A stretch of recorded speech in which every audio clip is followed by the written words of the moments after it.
This is Late Natalie Talks TV. I'm Late Natalie and I talk reality TV dating shows such as Married at First Sight, Love is Blind, The Ultimatum, Ready to Love, and Love Island, just to name a few. So if you do enjoy watching that type of content, then please go ahead and subscribe to the channel.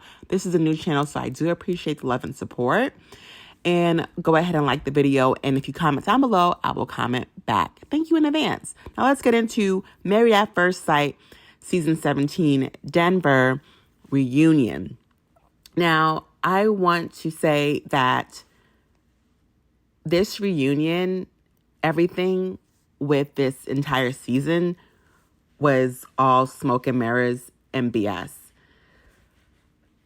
The women and the men both admitted that they came together to deceive production and they wanted to spin their own narrative and just be in control of their narrative. And here's the thing. I think a lot of times with people who go on reality TV shows, they do end up doing interviews and saying that, well, production made me do this and they told me to do this and they edited it this way and they edited it that way. And, you know, and we know that production is the real enemy most of the times when it comes to these reality TV shows. However, you cannot go on the show trying to outdo production because you can't.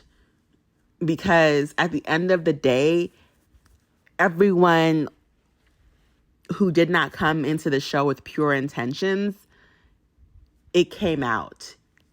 It looks bad.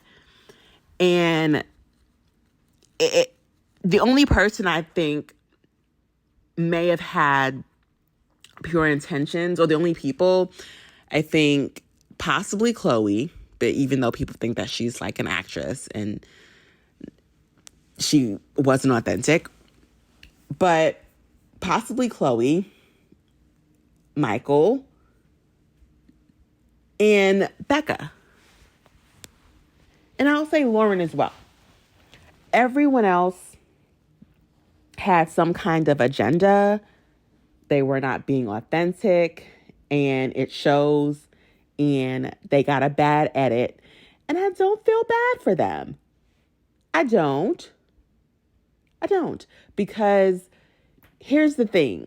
Had they, and Kevin Frazier said this, you guys admitted to coming on the show and trying to play production, and you ended up regretting it. You ended up pretty much almost everyone getting like a bad edit, and it did not work. It did not work for them at all. And you can't play it. You can't play production. You can't play the audience. We've been watching reality TV show since the early 2000s. It's been well over 20 years at this point of reality TV. We can spot out inauthenticity, and it does not look good.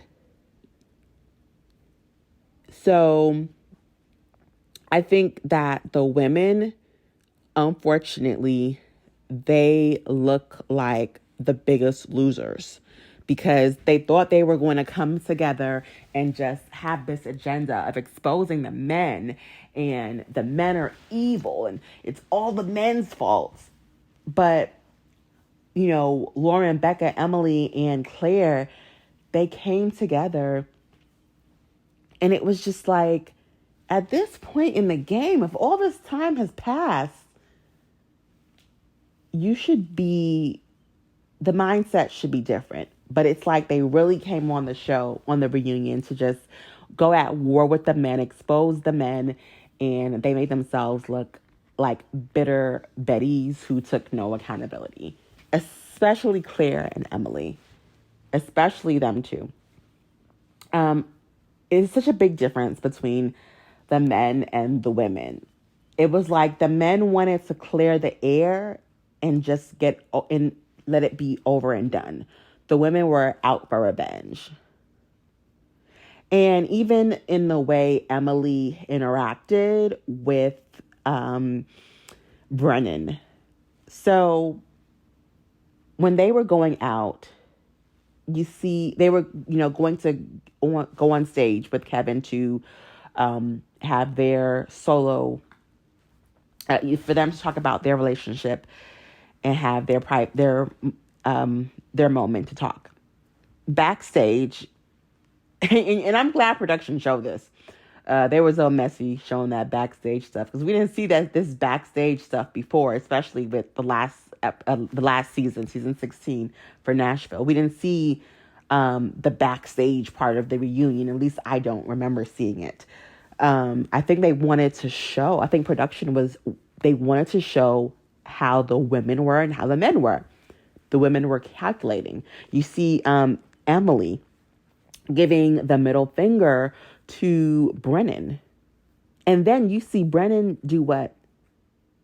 He offered her some water. So it was a clear distinction. She hates him now. She's out for blood, right?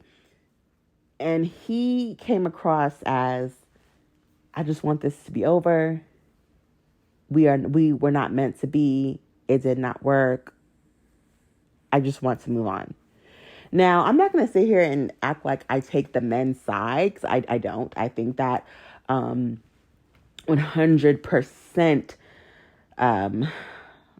Austin was lying, and he did not want to admit that he wasn't attracted to Becca. But I knew he wasn't attracted to her from right after the honeymoon when they went to see where each other lives, and Becca was already saying, like, after this process is over, we need to get a place together and, move in together. And he was like, well, you can't move in here.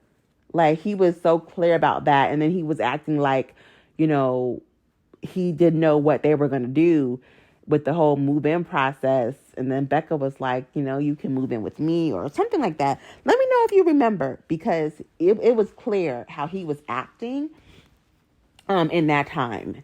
And also with Brennan, you can see when he didn't want to move into the shared apartment. Oh, okay, yeah, that's not going to work. And I didn't like that Brennan tried to act like, well, everything was going good up until the rumors came out. Like, no, sir, you didn't like her since the honeymoon. After the honeymoon, you didn't want to move into the shared apartment. What's up with that, sir?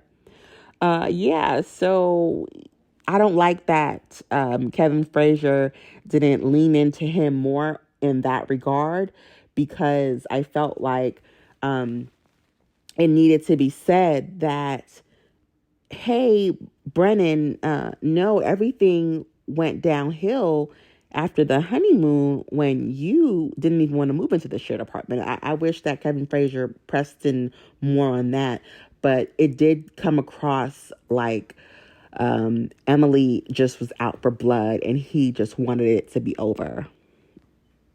It's a different level of maturity. Like, the men just wanted to get through this last thing they had to do at this reunion, film this reunion, and be done with this show, this process, and these ladies. And the women just came across as, we're going to expose you. You're evil. You're evil. Now, I will say, it was interesting that Orion said that he wanted to, talk about Native Americans on this platform and all. And it's like, on night one, my guy, you literally just met your wife. You should be talking about getting to know her.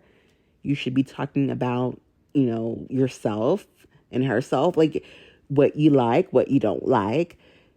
Not telling her that I'm so happy I have this platform to talk about Native American issues. Baby, people are not watching MAFS to learn about Native Americans. The same way they're not watching MAFS to learn about the plight of Black people. They're just not. Now, could he have used this platform? Oh, of course.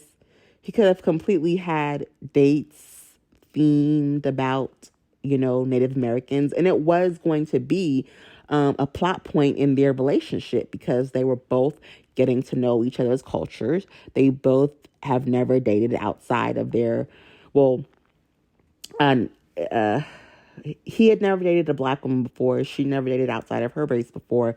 So Lauren and Orion, I mean, that would have come naturally. But for him to say that night one or day two, that would have made me feel away. Like, you should be trying to get to know me, not once I'm Native American. Now, I get it. Like, a part of you and is your culture, but talking about how you can't wait to talk about your culture on this platform, that's where it's like, okay, did you come here to talk about your culture, or did you come here to get married and really find love?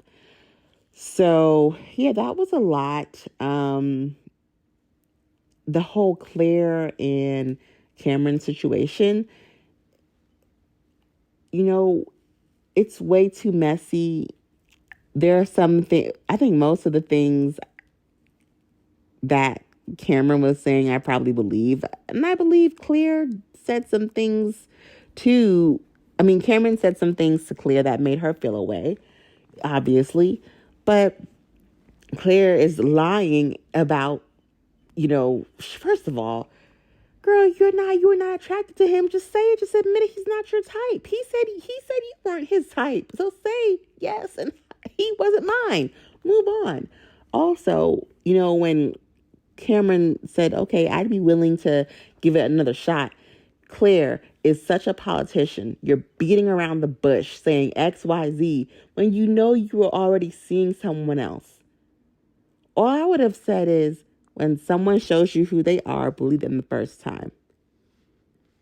This did not work. I'm not willing to try this again. But no, she couldn't say that. She had to beat around the bush and speak unnecessarily extra words. It was just too much. It was too much. This reunion, this season, I would have loved for production to come out and say how they felt about how the cast was acting. I would have loved for production to come out from behind the cameras and say what their thoughts.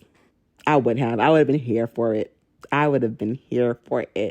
But in my opinion, the ladies, they lose. They looked like bitter Betties who could not just come at peace or even articulate their words without yelling or crying. And it's too much. Like, the men they were over it. They just wanted to be done. And the women should want it to be done and be over with as well. But their mission to try to air out the men, it just made them look bad. Like, it did a reverse Uno. Sorry. That's my opinion. Comment down below your thoughts. Let me know what you think about MAFS. As viewers, we feel duped. We knew it was fake, and they confirmed it for us. Thank you. But they still got played. And had they come on here on the show with genuine intentions, it would have worked out for them. I'm sure a lot differently. Comment down below your thoughts. Please don't forget to like the video if you made it this far. Subscribe to the channel. More content coming. Also, if you comment down below, I'll comment back. This is Late Now Lee Talks TV. I'm Late Now Lee, and I'm signing out.